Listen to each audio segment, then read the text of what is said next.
Hey, welcome back, guys.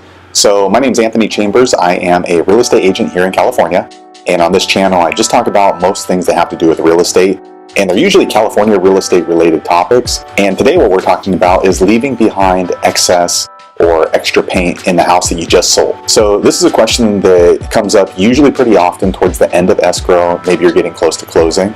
So let's go ahead and talk about this. So congratulations if you're getting close to escrow. That's an awesome feeling.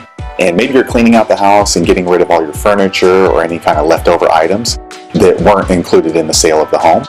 So one question is, should you leave any kind of extra paint or matching paint for the house for the new buyers? So this is actually a pretty good question, because it's possible that the new buyers come into the house, they move in and they like the color of the home, and they decide they want to go ahead and leave the color of the house the same.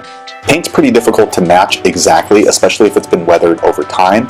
So instead of them mixing new paint, they might want to keep your paint. So for this particular situation, I would normally recommend you contact your agent, have them get in touch with the buyer, and that way they can see if they wish to keep the paint. You definitely want to ask and keep it in writing if they decide to keep the paint, because the tricky thing about paint is it is a specialty item that has to be disposed of properly. And if the buyer moves in and they decide that they don't want the paint, you don't want to have to go back to the house or pay someone to go back to the house and dispose of the paint properly. This can create more of a headache, more of an expense, and more issues after the close of escrow. So what if close of escrow is today or tomorrow or some short time period where you may not get a response back from the buyer? Usually what I'm going to recommend to my clients, the seller, is go ahead and just remove the paint. Make sure that it's disposed of properly, and don't worry about leaving it behind for the buyer. Because again, if you leave it behind for the buyer and they choose not to keep it, they may ask you to come and remove it, or pay a professional to come remove it. And that just, again, creates more of an expense, more issues for you to deal with after the close of escrow.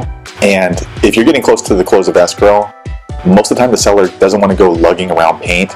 They just want to go ahead and get their money and go on their vacation. So just to kind of recap, should you leave the extra paint or model match paint in the house if you're selling it? Again, if there's enough time, I would recommend contacting the buyer, see if it's something they want to keep. If so, get it in writing. Other than that, if it's a short time period, then you may want to go ahead and just have that removed, and that way you don't have to deal with it later. But what about you? Do you have experience with this? Did the buyer decide to go ahead and keep the paint when you sold your home? If so, leave me a comment below. I'd like to know. And I hope that you found the video useful. If so, click thumbs up, and I hope to see you on the next video. Thanks again.